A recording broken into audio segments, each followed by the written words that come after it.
네, 이전 시간에는 미성자의 행위 능력에 대해서 살펴보았고요.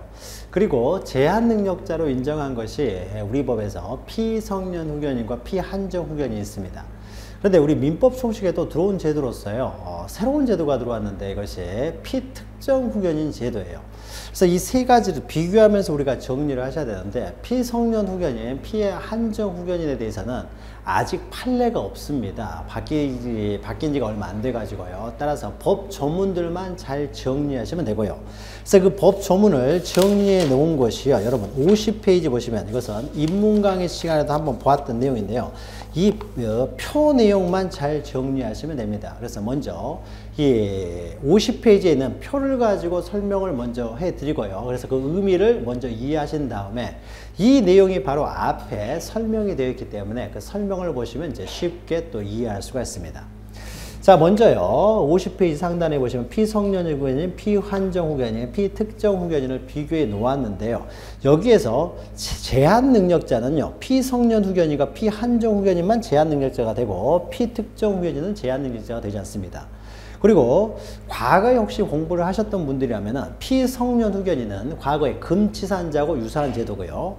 피한정 후견인은 과거에 한정치산자와 유사한 제도다. 그러나 법이 개정되면서 약간 좀 바뀌었습니다. 그래서 바뀐 내용을 잘 이해를 하셔야 돼요. 자, 먼저 요건을 보죠. 어떤 사람을 우리는 피성년 후견인이냐라고 했을 때, 이 정신적 제약입니다. 신체적 제약은 아니에요.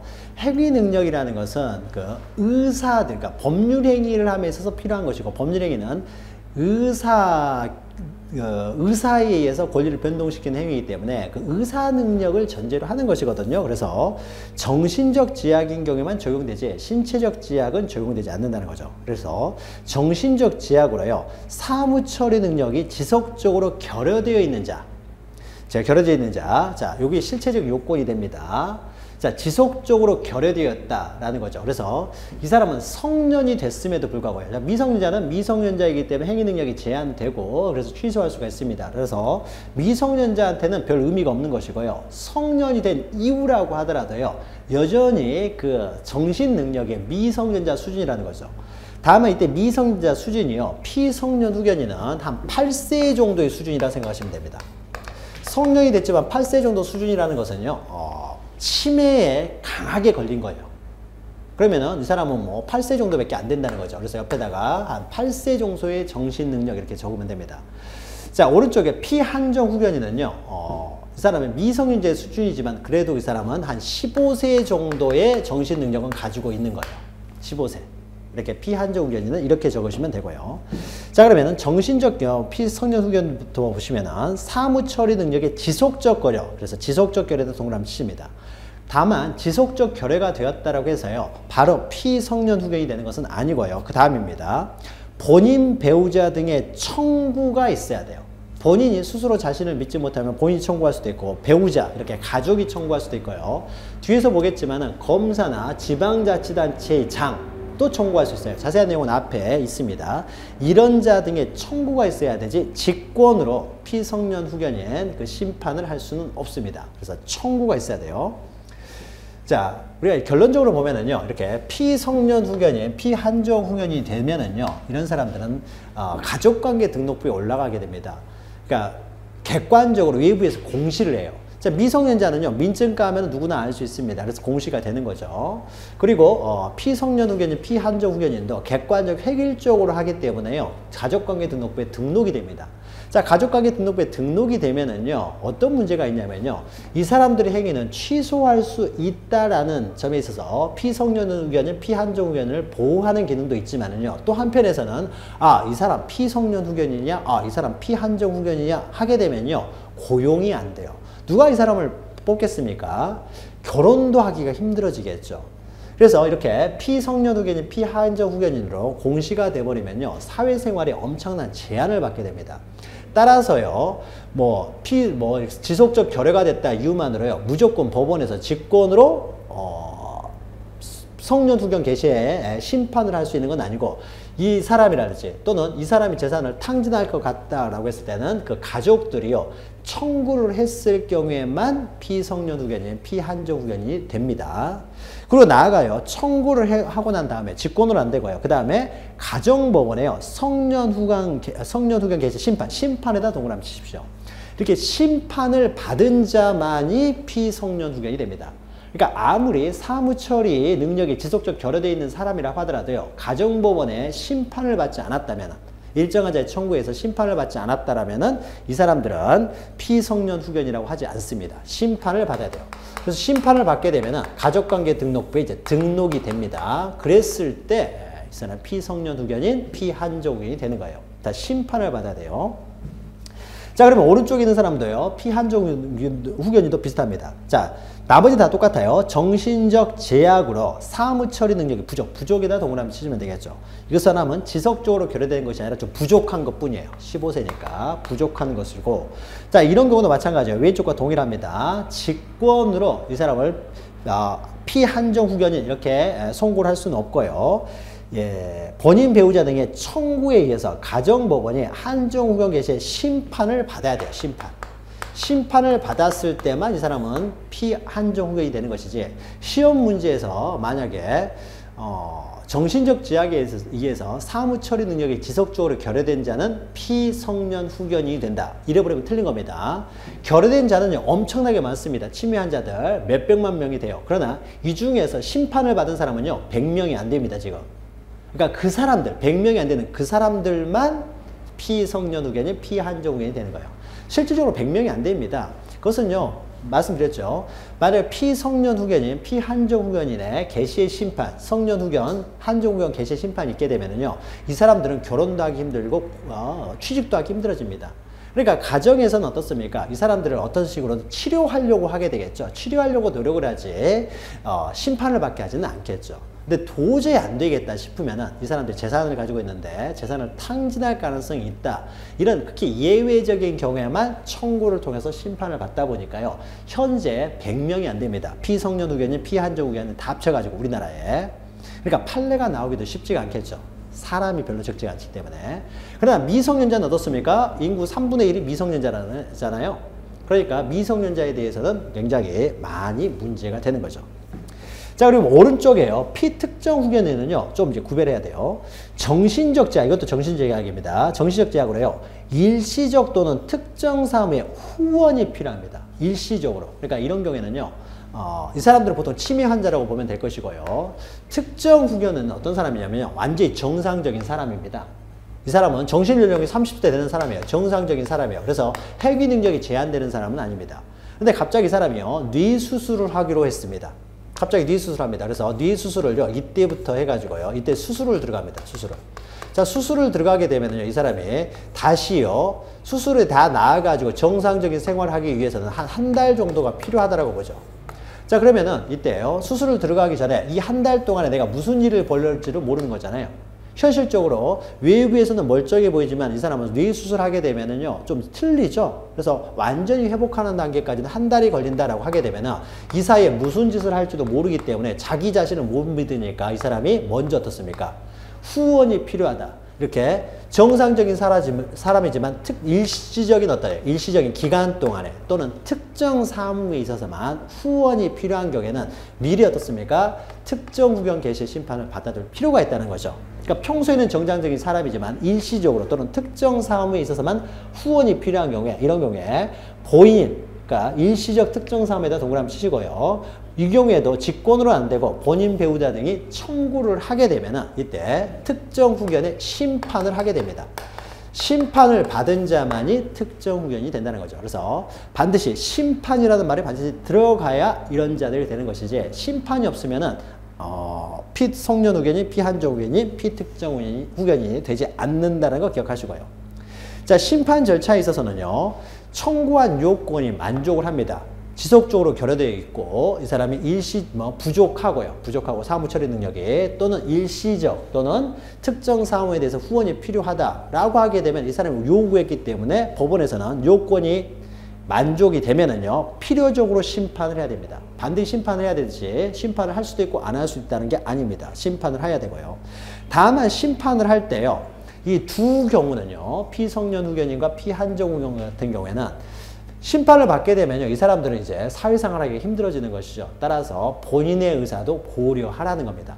고려만 하면 됩니다. 그래서 본인이 반대를 한다고 하더라도요, 가족을 위해서는 또 심판을 해버릴 수도 있습니다. 그러니까 고려만 하면 되는 거예요.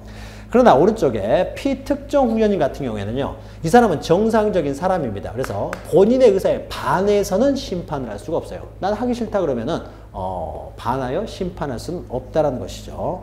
특징이 있는 거 좀 기억하시고요. 또 밑에 세 번째 단락 같은 경우는 만약에 원래는 이 사람이 한정 후견인 심판이 개시됐던 사람인데요, 증세가 악화돼 가지고요, 치매가 더 악화됐습니다. 그럼 이럴 때는 이제 성년 후견의 심판을 하게 되겠죠. 성년 후견 심판을 하게 되면 종전의 한정 후견 심판은 당연히 종료가 되겠죠. 또 반대로요, 원래 성년 후견이 심판이 돼서 성년 후견 심판을 받은 자였는데 치료를 통해서 호전이 됐습니다. 그러면 이제는 한정 후견 심판을 받을 수가 있게 되는 거죠. 그러면은 종전의 성년 후견 심판은 종료를 해야 되겠죠. 마찬가지입니다. 그 내용이죠. 그래서 성년 후견의 심판을 받게 되면요, 종전의 한정 후견, 특정 후견에는 종료 심판을 하고요. 또 반대로 한정 후견 심판이 있게 되면 종전의 성년 후견, 특정 후견 종료하게 될 것이고요. 다만요, 특정 후견에 있어서는요, 요거 특징이 있는 거죠. 특정 후견은요, 특정한 사무 또는 특정 일시, 일정 기간 동안에만 후원이 필요하기 때문에 특정 후견의 심판을 할 때는 그 기간 또는 특정 사무를 정해야 되는 거죠. 그래서 기간이나 사무의 범위를 정해야 된다는 거죠. 이렇게 특색 있는 것들만 잘 정리하시면 됩니다. 자, 그 다음에 이제 가장 중요한 행위 능력이 되겠죠. 자, 행위 능력은요, 자, 8세 정도의 수준이라고 하면 어떻겠습니까? 우리가 8세 아이를 데리고 다니면 어떻습니까? 얘는 아무것도 혼자서는 할 수가 없는 거죠. 항상 옆에 누가 있어야 되는 것이죠. 그러니까 치매 환자가 8세 수준이면요, 항상 옆에 누가 다녀야 되는 거지, 혼자 두면 길 잃어버리잖아요. 따라서 어떻습니까? 8세 정도 된 사람은요, 동의를 얻었다라고 하더라도 혼자서는 아무것도 못한다는 겁니다. 항상 옆에 누가 있어야 돼요. 따라서 이 사람들은요, 원래 이 법률행위 범위네, 이게 법률행위 전체 범위라고 하면은요, 이 사람들은 동의를 불문하고요, 동의를 불문하고 혼자서는 아무것도 못하는 사람이에요. 그래서 혼자서 법률행위를 했으면 다 취소할 수가 있습니다. 다 취소. 전체를 다 취소가 가능하다는 거죠. 그래서 이 사람들은요, 8세 정도이기 때문에 누군가가 대신해 줘야 돼요. 그래서 동의를 불문하고 취소가 가능하고요. 항상 어떻게 됩니까? 대리에 의해서, 옆에 사람에 의해서 이루어져야 되지, 동의를 불문하고요, 단독으로는 할 수가 없다는 거죠. 단독으로는 행위를 할 수가 없다는 겁니다. 동의가 있어도 단독으로는 못 한다는 거죠. 그래서 동의가 있어서 단독을 했다고 하더라도 취소가 가능하다는 겁니다. 결국은 모든 행위를 다 누군가의 대리에 의해서만 가능하다는 거예요. 자, 그래서 행위 능력과 관련돼서 법률행위 취소해가지고 나오죠. 자, 법정 대리인의 동의 여부를 불문하고 피성년 후견인의 법률행위는 다 취소할 수 있어요. 동의를 했다고 하더라도 단독으로는 못하기 때문에. 그러니까 항상 대리에서만 가능하다는 겁니다.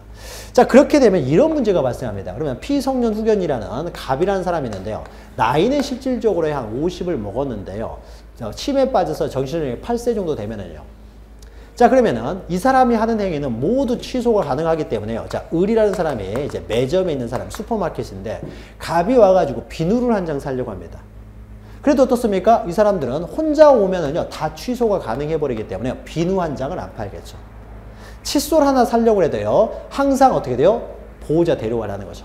대리인 데려와라. 안 데려오면 절대 못 산다는 거죠. 자, 그러니까 이 사람은 치매에 빠졌다고 하더라도 그런 거죠. 항상 치매 상태가 있는 것이 아니라 오락가락 하잖아요. 때로는 왔을 때도 있습니다. 그럼 왔을 때 정상적으로 행위를 할 수 있는 능력이 됐음에도 불구하고 이 사람은 아무것도 행위를 못하는 거죠. 자, 갑이라는 사람은 모든 행위를 취소할 수 있다라고 해서요, 갑을 보호하는 것처럼 보이지만 실질적으로 이렇게 돼버리니까 갑은 어떠한 행위도 할 수 없게 되는 거죠. 칫솔 한 장, 비누 한 장, 휴지 한 장을 못 사게 되는 거죠. 취소할 거 뻔히 알면서 파는 사람이 없을 테니까요. 그래서 갑을 강하게 보호하다 보니까 오히려 갑에게 어떻습니까? 행위를 아무것도 못하게 되는 또 이렇게 불합리한 결과가 발생하기 때문에 예외를 인정합니다. 그래서 취소할 수 없는 거예요. 이런 부분은 취소가 불가능하다. 취소 불가능하다라고 해서 취소를 할 수 없는 범위를 정해줍니다. 어떤 경우냐? 밑에 보시면 취소에 제한해가지고요. 두 번째 단락 짝대기부터 봅니다. 일용품의 구입 등 일상생활에 필요하고 그 대가가 과도하지 아니한 법률행위, 취소사고, 비누사고 하는 거예요. 이런 것들은요, 취소하지 못하게 합니다. 자, 취소할 수 없다라고 하니까 어떻습니까? 이제는 물건 팔 수가 있겠죠. 그래서 이 사람에게 단독으로 행위를 할 수 있는 범위를 좀 열어주는 거죠. 그래서 과도하고 일상생활에, 과도하지 않으면서 일상생활에 필요한 행위들, 이런 것들은 단독으로 할 수가 있다. 취소하지 못하도록 합니다. 또요, 그 다음에 첫 번째 단락 보시면요. 자, 지속적인 결여가 있다고 했을 때요. 이 사람의 나이대가요. 그러니까 정신연령이라는 게 그렇잖아요.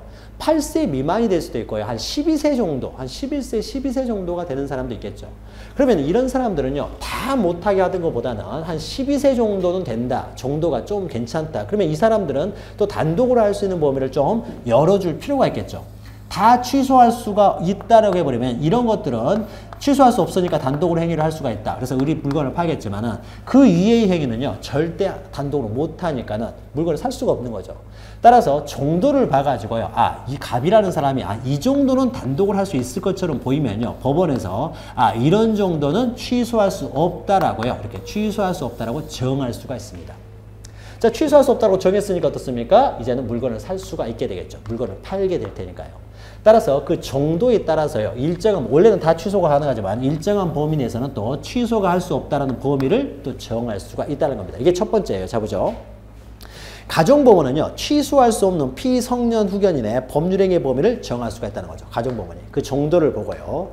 또 그 정도를 보고요. 이 사람이 좀 나아지고 있다라고 하면은 취소할 수 없는 부분을 좀 넓힐 수도 있고요. 정도가 좀 심해졌다라고 했을 때는 좀 줄일 수도 있고요. 이런 것도 변경도 가능하다라는 겁니다. 자, 그래서 본인 배우자 등의 청구에 의해 그 범위를 변경할 수도 있고요. 이렇게 한다는 거죠. 자, 이렇게 이것이 바로 피성년 후견인의 이제 행위 능력에 관한 내용입니다. 자, 밑에 신상 결정은요. 신상 결정이라는 것은 내가 아침에 무슨 옷을 입을 것인가, 이런 거죠. 무슨 옷을 입을 것인가, 머리 스타일을 어떻게 할 것인가, 이런 게 신상 결정인데요. 자, 이런 것들은 어떻습니까? 자유롭게 하게도 상관없겠죠. 거리 행위를 하는 것이 아니기 때문에요. 따라서 신상에 관한 사항은요, 그 상태가 허락하는 범위 내에서 단독으로 결정할 수 있다. 이 정도는 단독으로 결정할 수 있어야 되겠죠. 자, 행위 능력 중요한 내용이 됩니다. 그래서 원래는 취소가 가능하지만 취소할 수 없는 범위를 이렇게 정할 수가 있다는 거죠. 일용품은 취소할 수 없고요. 자, 오른쪽에는요, 이제 피한정 후견인입니다. 피한정 후견인. 자, 여기서 15세 정도라는 것은요, 이 사람이 원래 나이가 15세가 아니라 실제 나이는 40, 50이 되지만요, 정신연령이 15세라는 거예요. 자, 그러면 이거는 좀 다르게 봐야 돼요. 이 사람의 행위 능력의 범위가, 이렇게 법률행위 범위가 이렇게 되면요, 원래 나이가 15세인 아이의 어떤 정신능력이 15세 IQ에 그 사람이 행위할 수 있는 범위와요. 나이는 50이 됐지만은 IQ 검사했더니 15세밖에 안 됩니다. 자, 그렇다고 하더라도요. 자, 우리가 나이가 들어서 IQ 테스트 하면요. 중고등학교 때 IQ 안 나옵니다. 나이가 들어갈수록 IQ는 떨어져요. 그러나 사회생활 하는데 전혀 지장이 없죠. 그렇잖아요. 그동안에 경험이 축적되어 있기 때문이죠. 따라서 나이가 50이 됐을 때 15세 수준이다라는 것과 처음부터 나이가 15세는요. 다릅니다. 그래서요. 피한정 후견인은 사무처리 능력이 좀 부족한 사람인데 좀 부족하다고 하더라도요. 법률행위를 하는 데는 지금까지 살아온 인생이기 때문에 전혀 지장이 없습니다. 따라서 원칙적으로는요. 이 사람은 취소를 할 수가 없습니다. 단독으로 다 행위를 할 수가 있다는 거예요. 단독으로 행위를 할 수 있는 능력을 갖추고 있고요. 단독으로 행위를 했다고 하더라도 취소를 할 수 없는 것. 이게 원칙이에요. 이게 원칙입니다. 을과 거래인을 했다고 했을 때요. 이 사람은 원래 취소 가능한 게 원칙이에요. 그러니까 뒤바뀝니다. 성년 후견과 한정 후견은요. 원칙적으로 단독으로 해서도 취소할 수 없는 게 원칙이에요. 그러나 정도를 봐가지고요. 한 14세, 13세, 14세 정도 이렇게 이 사람은 좀 보호해줄 필요가 있겠다. 전부 다 취소를 못하게 되면은 이 사람의 재산을 탕진할 수도 있겠다 싶으면은 법원에서는요. 이 사람은 취소할 수 없는, 취소할 수 있는 범위를 좀 정해줄 필요가 있다는 거죠. 그래서 반대가 돼가지고 이런 경우에는 취소가 가능하다라고 취소 가능한 범위를 정할 수가 있어요. 한정 후견 심판을 하는 과정에서 이 사람은 좀 보호할 필요가 있으니까 원래는 취소할 수 없지만 이런 경우는 예외적으로 취소가 가능하다라고 해서 범위를 정해줄 수가 있어요. 반대가 되는 거죠. 물론 이 피성년 후견인데요. 일용품에 대해서는 취소가 불가능하기 때문에 당연히 이 사람도 어떻습니까? 일용품에 대해서는 취소가 불가능하고요. 일용품에 대해서는 취소가 불가능합니다. 취소가 불가능하고 물론 나머지 내용들도 단독으로 행위를 할 수 있기 때문에 취소할 수 없어요. 다만 일정한 행위는 취소 가능하도록 해줍니다. 그래서 한정후견 심판을 하면서요. 가정법원에서 취소할 수 있는 범위를 이제 정하는 거죠. 정해가지고 이 사람이 점점 그 정도가 나빠지면요. 취소 가능한 범위를 넓힐 수도 있고요. 아니면은 상태가 호전되면 취소 가능한 범위를 또 줄일 수도 있는 것이죠. 자, 취소가 가능한 범위 내에서는요. 물건을 팔지는 않겠죠. 이 사람이. 그래서 그 범위를 정한다는 거죠. 자, 오른쪽 보시면 법률행위 취소해가지고요. 먼저 첫 번째 좀 보시면은 한정후견인의 동의가 필요한 한정후견인이 법정대리입니다. 이렇게 동의가 필요한 법률행위를 한정후견인의 동의 없이요. 자, 이런 경우는 취소가 가능하기 때문에 동의가 없이 이루어졌다라면 취소가 가능하다는 거죠. 이런 경우에는 단독으로 할 수 있기 때문에 동의 없이도 얼마든지 가능한 것이고요. 이런 경우에는 취소가 가능하다는 것은 동의 없이 이루어진 행위가 취소가 가능하다는 거예요. 따라서 동의를 받아야 될 범위를 정해놓고 이런 경우에 동의를 받지 않았을 경우에는 취소가 가능하다는 겁니다. 다만 밑에요. 일용품의 구입 등 일상생활에 필요하고 대가가 과도하지 아니한 경우는 당연히 취소할 수 없는 것이죠. 취소할 수 없는 것이고요. 이 사람도 취소할 수 없기 때문에. 자, 그러면은 동의를 받아야 되는 범위요. 이 범위를 어떻게 정하느냐에 있어서요. 자, 가정법원이 동의를 받아야 되는 행위 범위를 정하게 된다는 거죠. 정하게 되면은 이 범위 내에서는 이제 동의를 받아야 되기 때문에 동의 없이 이루어진 행위는 취소할 수 있고 이런 행위는 당연히 단독으로 할 수 있으니까 취소할 수가 없고요. 자, 이거 반대가 된다는 거 잘 기억하시면 되고. 자, 범위를 정할 수 있고 변경할 수가 있다는 거죠. 또 밑에는요, 가정법에 나와 있는 것인데, 자, 동의가 필요한 행위요. 자, 이런 경우에는 동의가 있어야 됩니다. 동의가 없으면 취소가 가능하기 때문에 동의가 있어야만이 완전히 행위를 할 수 있는데, 동의를 해줘야 되는데, 그 후견인이 동의를 안 해줍니다. 동의를 안 해주면 이건 행위를 할 수가 없잖아요. 취소할 수 있으니까 이 사람이 상대방이 행위를 안 해줄 테니까요. 자, 이런 경우 동의를 해줘야 되는데 동의를 안 해주면은 결국 갑에게 손해를 줄 수가 있는 것이죠. 따라서 이런 경우는 가정법원이요. 그 동의에 가름하는 허락을 해줄 수도 있다는 겁니다. 자, 동의가 필요한 행위에 대해서 동의를 하지 아니할 때는 가정법원이 동의에 가름하는 허락을 해줄 수가 있다. 동의에 가름하는 허락을 해줬기 때문에 이제는 취소가 어떻게 돼요? 불가능하겠죠. 허락이 있으니까. 그러니까 법률행위를 할 수가 있게 되겠죠. 자, 취소가 가능하다는 것은요, 결국 그 범위 내에서는 법률행위를 하지 못하게 되는 또 제한을 갖게 되는 거죠. 그래서 그런 것들을 좀 상대적으로 잘 파악하면서 이해하시면 됩니다. 자, 오른쪽에 피특정 후견인은요, 그냥 첫 번째 줄만 보시죠. 첫 번째 단락만. 피특정 후견인은요, 행위 능력은 제한되지 않는다. 이것만 기억하시면 돼요. 완전한 행위 능력을 갖는 사람입니다. 갖는 사람이요. 그래서 피특정 후견인이 법률행위를 했을 때는요, 이 사람 완전히 행위 능력을 갖기 때문에 다 단독으로 행위를 할 수 있어요. 단독으로. 즉 대의나 뭐 대응이 이런 거 필요 없습니다. 다 단독으로 할 수 있어요. 단독으로 했다고 하더라도 이것은 취소할 수가 없습니다. 취소가 할 수가 없다. 이렇게 기억하시면 돼요. 완전한 행위 능력자다. 이렇게 기억하시면 돼요. 자, 그러면은 이런 사람들에 대해서는요, 이제 후견인이 있는 거죠.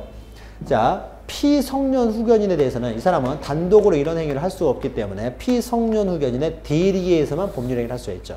따라서 피성년 후견인이 반드시 필요적입니다. 그래서 필요적으로 성년 후견이죠. 피성년 후견인에 대해서는 성년 후견인이 필요하고요. 밑에 보시면 이 성년 후견인은 당연히 어떻게 돼요? 이 사람들의 법정 대리 됩니다. 이런 행위는 대리에서만 법률행위를 할 수 있기 때문에 당연히 법정 대리 됩니다. 다만 그 법정 대리권의 범위는요, 이렇게 되겠죠. 이런 행위는 대리가 필요하지만 이런 행위는 단독으로 행위를 할 수 있기 때문에 대리권의 범위는 단독으로 할 수 있는 범위가 늘어날수록 대리권의 범위는 줄어들 것이고요. 단독으로 할 수 있는 범위가 줄어들면 대리권의 범위가 넓어지겠죠. 그래서 대리권의 범위도 이렇게 변경되겠죠. 자, 그리고 오른쪽 보시면요, 이 후견인은 가정법원이 직권으로 선임합니다. 뭐 법적으로 뭐 가까운 친족이 당연히 후견이 되는 것은 아니고요. 가정법원에서 이 사람에게 후견을 위해서 가장 좋은 사람이 누가 되느냐를 가정법원이 직권으로 선임합니다. 그리고 밑에 보시면 한 명으로 좀 불안하다 그러면 여러 명을 선임할 수 있어요. 한 명 선임했다가 추가 선임할 수도 있고요. 처음부터 여러 명을 선임할 수도 있고요. 또 나아가 법인도 후견이 될 수가 있어요. 자, 이런 사람들은 이제 뭐 복지재단 같은 경우가 있겠죠. 그래서 그 복지재단에서 후견을 할 수도 있습니다. 후견을 할 수도 있어요. 그래서 법인도 후견이 될 수가 있다. 주변에 뭐 친지들이 없으면요, 복지재단 같은 데에서 이렇게 생활하는 경우가 많겠죠. 이런 경우에는 복지재단에서도 후견인이 될 수가 있다. 법인도 가능하다는 거죠. 자, 오른쪽에 다시 이제 법정 대리인과 관련해서 한정 후견인입니다. 한정 후견인도요. 이렇게 이 사람들도 일정한 범위 내에서 취소가 가능합니다. 취소가 가능하기 때문에 한정 후견인을 반드시 선임을 해야 돼요. 이 사람들도 누군가의 도움이 필요한 사람이기 때문에 후견인은 반드시 있어야 됩니다. 그래서 한정 후견인은 반드시 필요한데요. 자, 이때 한정 후견인은 어떻다고 했습니까? 원칙적으로 전부를 다 단독으로 할 수가 있고요. 취소할 수 없는 게 원칙이에요. 따라서 한정 후견인으로 A라는 사람이 선임이 됐으면요. A라는 사람은 값을 딜이할 내용이 없어요. 원칙은 전부 다 단독으로 할 수가 있기 때문이죠. 따라서 A에게 당연히 딜이권이 수여되는 것은 아닙니다. 원래 단독으로 할 수 있으니까. 그러나 만약 이렇게 취소 가능한 범위를 정하게 되면은요. 이런 경우에는 결국 A의 동의나 대리가 필요로 하게 되기 때문에 이럴 때는 이제 A에게 딜이권이 수여가 되겠죠. 자, 그래서 한정 후견인은요. 자, 밑에 보죠. 한정 후견인을 일단 선임은 해야 됩니다. 이 사람이 후견이 필요하기 때문에 15세 정도니까. 그래서 이거 필요적이지만은 가정법원은 한정 후견인에게 대리권을 수여하는 심판을 할 수 있다는 거죠. 자, 그래서 한정 후견인은요. 당연히 법정 대리인이 되는 건 아니에요. 대리권이 필요 없을 수도 있는 거죠. 취소가 불가능한 내용에 대해서는 대리권이 있을 필요가 없으니까요. 그래서 취소가 가능한 범위 내에서 이제 대리권을 수여하면 되겠죠. 따라서 수여할 수도 있고 안 할 수도 있다. 임의적이라는 거죠. 자, 오른쪽 위에 보시면요. 그러면 후견인은 누가 되느냐는요. 왼쪽에 성년 후견인과 동일합니다. 그래서 가정법인 직권을 선임하고 여러 명 또는 법인도 가능하다. 자, 오른쪽에는요. 특정 후견인입니다. 자, 이 사람들을 후원하기 위해서 특정 후견인이 있는데요. 자, 이 사람은 어떻습니까? 단독으로 모든 행위를 단독으로 다 할 수가 있습니다. 따라서요. 후견인 자체도요. 안 둬도 상관없어요. 그래서 특정 후견인 자체도 선임할 것인지 말 것인지도 임의적이고요.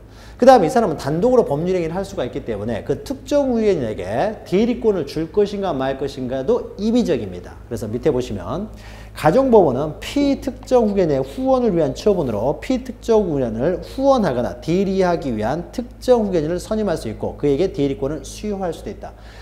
특정 후견인 자체의 선임도 임의적이고요. 대리권 수여 자체도 임의적이라는 거죠. 그리고 이제 후견인을 선임을 하게 되면 여러 명도 선임할 수 있고 법인도 가능하다는 겁니다. 자, 그러면요. 이렇게 후견이 있었을 때 후견인을 선임해가지고 피성년 후견인에 대해서는 반드시 후견인이 존재해야 되죠. 그리고 이 사람 당연히 법정 대리인이 되고요. 피한정 후견인에 대해서도 한정 후견인이 반드시 선임이 돼야 됩니다. 그러다 당연히 이 사람이 대리권이 수여되는 건 아니고요. 자, 또 피특정 후견인에 대해서는요. 후견인을 선임할 수도 있고 안 할 수도 있고 대리권을 수여할 수도 있고 안 할 수도 있다는 거죠. 이것도 선택적인 거죠. 그래서 만약에 후견인을 선임을 했으면요. 자, A로 선임을 했습니다. 근데 A로 후견인을 선임했을 때요. A라는 사람이 자신의 권한을 남용할 수도 있는 거죠. 따라서 그때를 대비해서요. 이 사람의 후견 행위를 하는 데 있어서 이 사람의 권한을 제한하기 위해서 즉 감독을 하기 위해서 감독기관으로 후견 감독인을 둘 수가 있습니다. 감독인. 우리가 미성년자의 법정 대리인이 친권자인 경우는 감독기관이 없습니다. 그러나 미성년자의 법정 대리인으로서 후견인이 법정 대리인 경우에는 이런 경우에는 그 후견인을 감독하기 위한 후견 감독인을 둘 수가 있었던 거죠. 이것도 임의적이에요. 이거하고 똑같은 형식입니다. 자, 후견 감독인 보시면 가정법원은 직권 또는 피후견인 등의 청구에 후견 감독인을 선임할 수가 있다. 임의적이라는 거죠. 임의적입니다. 자, 이때요. 만약 후견 감독인 동의를 얻어야 하는 상황이요. 미성년 후견 감독인을 했었던 거죠. 미성년자가 후견인의 동의를 받아서 부동산 거래 얘기를 한다든지 이런 경우에는 후견인이 단독으로 동의할 수 있는 것은 아니고 후견 감독인이 있으면 후견 감독인의 동의도 있어야 된다는 거죠. 자, 그래서 이렇게 피성년 후견인 이런 사람들이 부동산 거래를 함에 있어서 그 후견인이 대리를 한다든지 이럴 경우에는요. 그 감독기관으로서 후견 감독인의 동의를 받도록 하고 있고요. 이때 후견 감독인의 동의를 받지 않았을 경우에는 후견 감독인 스스로 취소해 버릴 수도 있고요. 아니면은 이 제한 능력자들이 직접 취소해 버릴 수도 있습니다. 또 밑에 보시면 후견인과 피후견인의 이해상반행이에요. 자, 갑이라는 사람을 후견을 한다라고 해보죠. 그러면 갑이라는 사람을 A가 대리를 해서 후견을 하는데요. 갑의 물건을 우리 산다라고 해보죠. 이러면은 A와 갑은 파는 사람, A는 사는 사람이기 때문에 이해가 상반되는데 이해가 상반되는 행위에 대해서 A가 자기가 상대방 당사자가 되면서 갑을 또 대리해버리면은 갑한테 손해를 줄 수가 있는 거죠. 이렇게 이해상반 행위에 대해서는 A가 갑을 대리할 수가 없고요. 이때는 갑에 대한 특별 대리를 선임해야 되는데 만약에 A를 감독하는 기관, 감독기관으로서 B라는 후견 감독이 있을 경우에는 이때는 B가 갑을 대리하면 되겠죠. 갑을 대리해서 A와 거래 얘기를 하면 된다는 거죠. 따라서 후견인과 피후견인의 이해상반행위에 대해서는 후견감독인이 피후견인을 대리하게 된다는 거죠. 이 사람 피후견인, 여기가 후견인이 되겠죠. 또 가정법원은 밑에는 그냥 넘어가셔도 됩니다. 밑에는 넘어가셔도 되고요.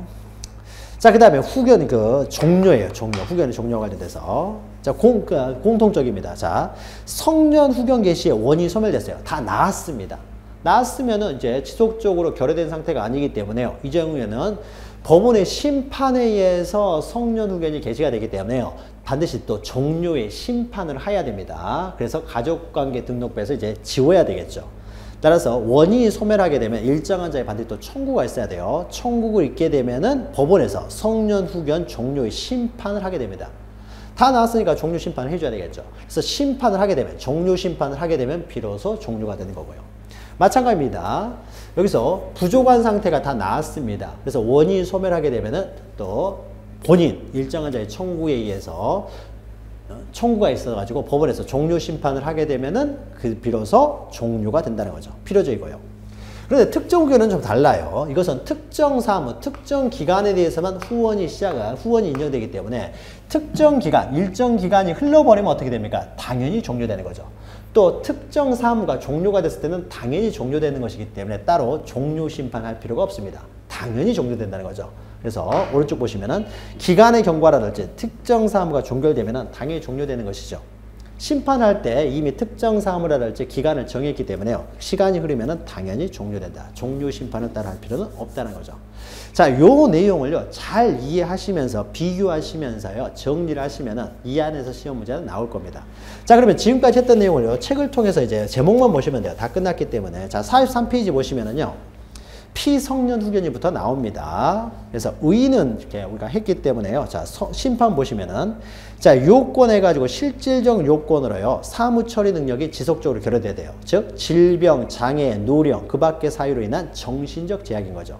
밑에 보시면 신체적 제약은 해당되지 않는다라는 것이죠.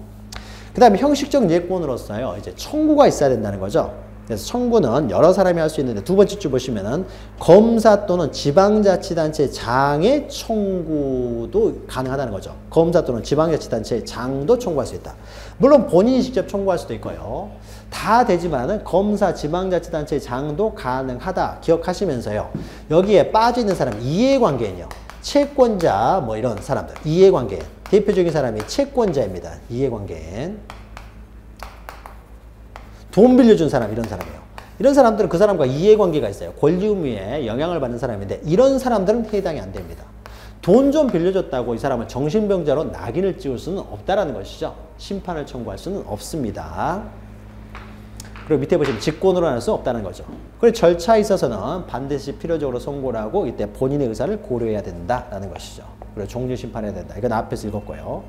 자, 피성년 후견인의 행위 능력과 관련돼서는 우리가 앞에서 다 봤습니다. 자, 취소할 수 있고요. 다만 일용품은 취소할 수 없고요. 다만 양거로 2번 보시면은 취소할 수 없는 범위를 또 정할 수가 있다라는 것이죠. 있다라는 거고요. 자, 그러면은 이 피성년 후견인의 법정대인으로서 성년 후견이 있는데요. 자, 성년 후견인은 우리가 선임이 어떻게 되는지는 다 보았죠. 선임은 어떻게 되는지를 보았고요. 자, 양가로 2번 보시면 성년 후견인의 권한인데요. 이 권한에서 첫 번째 줄 기억하시면 됩니다. 자, 피성년 후견인은요, 동의를 불문하고 단독으로는 행위를 할 수 없기 때문에요. 성년 후견인은요, 동의권이 없어요. 동의를 해봤자 얼마든지 단독으로 했을 경우는 취소해버릴 수가 있기 때문에요. 따라서 첫 번째 줄 보시면은 오로지 대리에 의해서만 가능하기 때문에 동의권이 인정되지 않는다는 거죠. 그래서 오로지 대리권, 추인권, 취소권만 인정되는 것이지. 그러니까 동의 없이, 그러니까 했다고 하더라도 취소해버리니까 동의권은 없고요. 대리만 할 수 있고. 근데 대리 없이 단독을 했을 경우에는 취소해버릴 수가 있고, 또 취소하지 않겠다는 의사표시가 추인이니까 추인도 할 수 있어요. 그러나 동의권이 없다라는 거죠. 요거 기억하시면 되고, 그 밑에는 이제 뭐 이해상반행위 뭐 이런 내용인데요. 이런 것들은 그래서 그러니까 후견 감독인에 관한 내용이 나오는데 후견 감독인은 우리가 앞에 설명드렸죠. 그래서 동의권이 없다라는 거 그런 거 몇 가지 기억하시면 됩니다. 그리고 왼쪽에서 그 청구권자 우리가 앞에서 하지 않았던 거 그거 좀 이해하시면 되고요. 그다음에 종료 심판은요. 우리가 앞에서 읽었던 내용 그대로예요. 그러니까 표에 없는 내용만 몇 가지 확인하시면 됩니다. 표에 없는 내용. 그래서 청구권자에서 검사, 지방자치단체의 장 그거하고 그 다음에 성년 후견인은 동의권이 없다. 그걸 기억하시면 되겠죠. 그 다음에 피한정 후견인인데요. 피한정 후견인도요. 지금까지 했던 내용 그대로예요. 그래서 실질적 요건 넘기시면 46페이지 보시면 질병장애, 노령, 그 밖의 사유에 의한 정신적 지향으로 부족한 사람이라는 거죠. 그 다음에 형식적 예권으로서 이제 청구, 동일하고요. 그 다음에 절차에 있어서 우리가 앞에서 했던 내용과 동일합니다. 그래서 심판을 반드시 받아야 됩니다. 자, 행위 능력도요. 우리가 앞에서 했던 내용 그대로입니다. 법률 행위는요. 원칙적으로 이 사람은 취소를 할 수 없고 단독으로 다 할 수 있지만은 일정한 범위 내에서 취소가 가능한 범위를 정할 수가 있고 이런 경우는 이제 동의를 받아서만 가능하다는 거죠. 이 사람은 단독으로 행위를 할 수 있기 때문에 동의에 의해서도 가능합니다. 동의에 의해서 가능해요. 따라서 양가 2번 보시면 동의를 받아야 될 법률행위 범위를 정할 수가 있고요. 이 범위 내에서 동의 없이 이루어진 행위, 여기서 동의나 대리 없이 이루어진 행위에 대해서는 양가로 1번에처럼 취소할 수가 있다는 거죠. 다만 일용품 이런 것들은 취소할 수 없고요. 자, 여기에 대해서는 피한정 후견인의 후견인으로서 이제 한정 후견인을 둔다라는 거죠. 한정 후견인. 한정 후견인을 두는데 이때 대리권을 수여할 것인가는 또 임의적이고요. 그 밑에 보시면은 이제 한정 후견인을 감독하는 한정 후견 감독인을 둘 수가 있다. 이런 내용 앞에서 했던 거죠. 그러니까 여기서는요, 앞에서 했던 내용과 동일하고 성년 후견 파티에서만 그거 동의권 없다라는 거 기억하시면 돼요. 자, 이때 한정 후견인은요, 동의도 가능합니다. 동의하면 단독으로 할 수 있기 때문에 동의권, 대리권, 추인권, 취소권을 모두 갖게 되는 것이죠. 자, 한정 후견 종료의 심판은 우리가 앞에서 했던 내용 그대로 읽어보시면 되고요. 그 다음에 피특정 후견인은 앞에서 했던 거죠. 개념은 일시적 후원 또는 특정 사무에 대한 후원을 위해서 특정 후견의 심판을 한다는 거죠. 자, 실질적 요건 해서요. 밑에 요건 보시면은 일시적 후원, 특정 사무의 후원이라는 것이죠. 요거 기억하시면 되고, 형식적 요건으로 청구에 의해야 된다.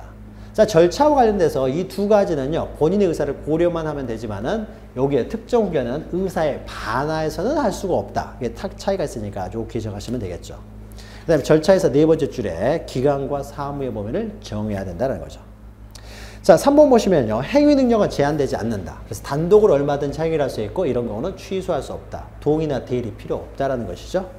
자, 특정 후견인은 우리가 앞에 설명했던 거죠. 특정 후견인을 선임할 수가 있고 이 사람에게 대리권을 또 수여할 수도 있다라는 거죠. 또 특정 후견인을 감독하기 위한 후견 감독인을 둘 수도 있고요. 자, 종료는 세 번째 줄에 있죠. 심판 같은 거 필요 없이 시간이 지나거나 특정 사무가 종결되면 당연히 종료가 된다라는 거죠. 자, 그래서 표의 내용 잘 기억하시고 그걸 앞에 보시면서 표에 없었던 내용만 좀 끼워서 넣으시면 되리라고 봅니다. 자, 그러면은요, 제한 능력자와 관련돼서 피성년 후견인, 피한정 후견인, 피특정 후견인을 보았고 이거는 법 조문만 있기 때문에요. 그 조문만 잘 우리가 이해하시면 됩니다. 정리를 하시면 되리라고 봅니다. 자, 그러면은요, 제한 능력자 제도에 대해서 여기까지 보았고요. 이제 다음 시간에는 또 다음 이야기 또 이어가도록 하겠습니다. 다음 시간에 뵙겠습니다.